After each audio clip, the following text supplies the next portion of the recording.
சமூக நல்லிணக்க பண்ணை நிலவு விழாவுக்கு வருகின்ற அனைவருக்கும் காலை வணக்கம் தெரிவிச்சுக்கிறேன். இப்போ நம்ம எல்லோரும் சமநிலையத்தை பற்றி பலவாறு பேசிட்டீங்க. ஆனால் நான் வந்து நம்ம கம்பம் வட்டாரத்தில் உதவி தோட்டக்கலை விழா பணி செய்கிறேன். தமிழக இயக்கத்தில் இருக்கிறேன். பனையை பற்றி நம்ம தெரிஞ்சு ஏன் அந்த சமநிலையத்தில் பனையை ஏன் நம்ம நடணும், ஏன் பனையை தவிர்த்து வேறு மரங்கள் நடலாம்ல, பனையை நம்ம இவ்வளோ முக்கியத்துவம் கொடுக்கும் அப்படின்னா, நம்மளுடைய தமிழகத்துடைய தேசிய நம்ம மரம் வந்து பனைமரம் தான். நம்ம தமிழ்நாட்டுக்கு பனைமரம் ஏன் நடணும்னா, பனைமரம் வந்து எப்படின்னா, இங்கே இந்த ஒரு மண்ணில் வந்து இந்த மண் ஒன்றுத்துக்கு ஆகாது அப்படின்னு நம்ம நினைக்கிற மண்ணில் கூட பனையை நீங்கள் போட்டிங்கன்னா அது வளர்கிறதுக்கு மட்டும் கொஞ்சம் தண்ணி ஊற்றினா போதும். அதுக்கப்புறம் அந்த இடத்தையே தனக்கு சாதகமாக மாற்றிக்கிறோம். பனைமரம் எவ்வளோ ஒரு இடத்துல அந்த தனக்கு சாதகமாக மாற்றிக்கிறோம். பனைமரம் வளர்ந்துச்சுன்னா கிட்டத்தட்ட ஒரு 1000 உயிரினங்களை மண்ணில் அதை சார்ந்து வந்து வளர்கிறதுக்கு இது ஊக்குவிக்கும். அதனால் பனைமரம் வந்து ரொம்ப அவசியமான. அதே மாதிரி பனைமரம் வந்து பார்த்திங்கன்னா, இப்போ நம்ம நடவு பண்ணுறோம்னா அது வந்து பலன் தரதுக்கு பார்த்திங்கன்னா 10 ஆண்டுகள் ஆகும்.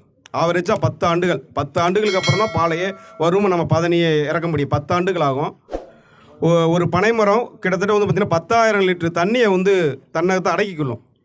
நீங்கள் பனைமரம் காஞ்சி போச்சுன்னா அந்த இடத்துல வந்து எந்த தண்ணியுமே அப்சர்வேஷன் சுற்றியே எந்த லைன் இல்லைன்னு அர்த்தம். அதனால் பனைமரம் வந்து நம்ம எல்லா மண்லேயுமே வரும். இருந்தாலும் இந்த மணல் பாங்கான இடங்கள், கொஞ்சம் செம்மண் பாங்கான இடங்கள், சரிவான இடங்களில் வந்து அது நல்லா வளரும். பனை மரத்தை எல்லா சீசன்லையும் நடவு பண்ணலாம். இருந்தாலும் கார்த்திகை மாதம் நடவு பண்ணுறது வந்து அதுக்கு சிறப்பு. கார்த்திகை மாதம் நடவு பண்ணும்போது அது நல்லாவே வரும். ஒரு பனைமரம் நம்ம நடவு பண்ணதுலேருந்து அது முளைவிட்டு வர்றதுக்கு 3 வாரங்கள் ஆகும். 3 வாரம் கழிச்சு தான் அது முதல் இலை வந்து உள்ளுக்குள்ளே வேர் வரும். 15 வாரத்தில் கம்ப்ளீட்டாக வந்து வர ஆரம்பிச்சிடும். 15 வாரத்தில் அதோட வளர்ச்சி முடிஞ்சிடும். கீழேருந்து வேர் வளர்ச்சி பார்த்திங்கன்னா, பனைமரம் வச்சிட்டோம்னா மாதத்துக்கு வச்ச புதுசில் ஒரு 15 நாளைக்கு ஒரு தடவை தண்ணி கொடுக்கணும். மாதத்துக்கு அதுக்கப்புறம் ஒரு வருஷத்துக்கு ஒரு மாதத்துக்கு ஒரு தடவை தண்ணி கொடுக்கணும். அதே சீசன் நம்ம மழை சீசன் நடவு பண்ணிட்டோம்னா தானாகவே வளர்ந்துடும். அதுக்கப்புறம் பார்த்திங்கன்னா மாதத்துக்கோ இல்லை வருஷத்துக்கோ ஒரு தடவை தண்ணி கொடுத்தா போதும். அதுக்கப்புறம் எந்த தண்ணி அதுக்கு அவசியம் இல்லை. அதனால் பனைமரம் வந்து நம்ம இன்றைக்கி உள்ள சுற்றுச்சூழலுக்கு வந்து பனைமரம் ரொம்ப ரொம்ப அவசியமான ஒன்று.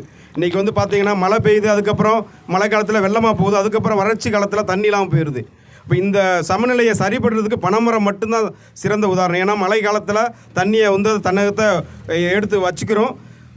வறட்சி காலத்தில் அது வந்து தண்ணியை வந்து மண்ணுகளுக்குள்ளே பகிர்ந்துக்குருவோம். அதனால் பனைமரம் வந்து இந்த சூழல் அவசியம்னு கேட்டுக்கிட்டு வாய்ப்புக்கு நன்றி, வணக்கம். வாழ்த்துறை வழங்கிய தோழர் மோகன்ராஜ் அவர்களுக்கு ஏஸ்ராஜ் அவர்கள் சாலை அணிவித்து கௌரவப்படுத்துவார்கள்.